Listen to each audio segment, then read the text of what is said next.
पिछले 1.5-2 साल से दिल्ली के अंदर कानून व्यवस्था पूरी तरह से चरमराती जा रही है। हम लोगों ने सुना था 90 के दशक में मुंबई में अंडरवर्ल्ड का पूरा दबदबा था, खुलेआम सड़कों पे गोलियां चलती थी, व्यापारियों को फिरौती आया करती थी। हमने कभी सोचा नहीं था कि दिल्ली एक दिन ये माहौल देखेगी। आज दिल्ली के अंदर खुलेआम गैंगस्टर्स का कब्जा हो गया है, खुलेआम व्यापारियों को फिरौती की फोन आ रहे हैं, खुलेआम गोलियां चल रही हैं। आज मैं यहाँ पे नांगलोई जाट में यहाँ के एक व्यापारी हैं रोशन लाल जी। कुछ दिन पहले उनके यहाँ सुबह उन्होंने 8 बजे शटर खोला और बता रहे हैं कि 9:15 बजे 2 लोगों ने आके उनकी दुकान के ऊपर गोलियां चलाई। कौन थे वो लोग, क्या चाहते थे, किसी को नहीं पता। अब उन दोनों लोगों ने जिन्होंने गोलियां चलाई उनको तो पकड़ लिया गया है, लेकिन कोई ऐसे ही आके तो गोली चलाता नहीं है।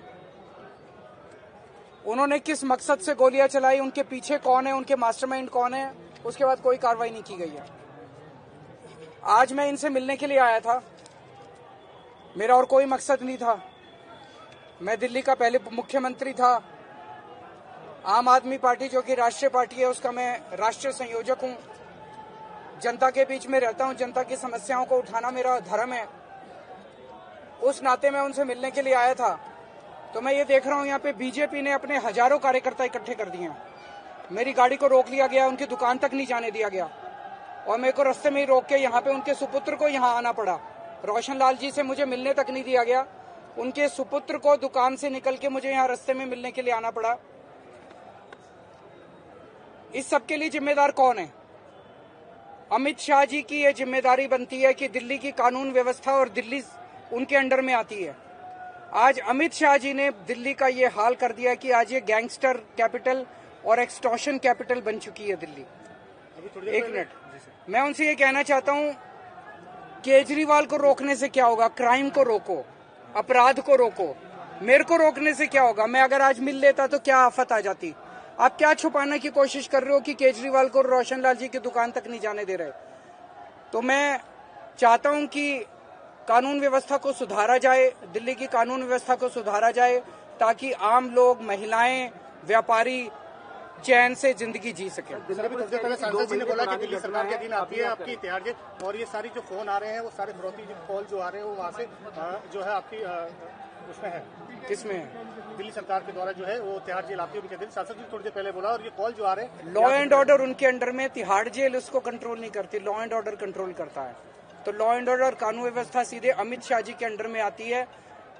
दिल्ली के लोगों ने मेरे को जिम्मेदारी दी शिक्षा की, मैंने ठीक कर दी। दिल्ली के लोगों ने मेरे को जिम्मेदारी दी स्वास्थ्य की, मैंने ठीक कर दिया अस्पताल। दिल्ली के लोगों ने मेरे को जिम्मेदारी बिजली की, मैंने ठीक कर दी। दिल्ली के लोगों ने उनको जिम्मेदारी दी कानून व्यवस्था की, पुलिस की। आज कानून व्यवस्था इतनी ज्यादा चरमरा गई है कि लोग अपने घर से बाहर निकलते हुए डर रहे हैं, महिलाएं अपने आप को सुरक्षित महसूस कर रही है, और इतनी फिरौतियां आने लग गई हैं इन दिनों में, इतनी फिरौती की कॉल्स। आज मेरे को यहाँ क्यों आना पड़ा? कोई एक आध घटना होती तब तो चलो कोई बात नहीं, हो जाता है, लेकिन आज दिल्ली के अंदर हर दूसरे व्यापारी को फिरौती की कॉल्स आ रही हैं, ये तो ठीक नहीं है। सर, दिल्ली पुलिस कह रही है 2 महीने वो मैं अब आप उन्होंने केवल 2 जो शूटर थे उनको पकड़ा है।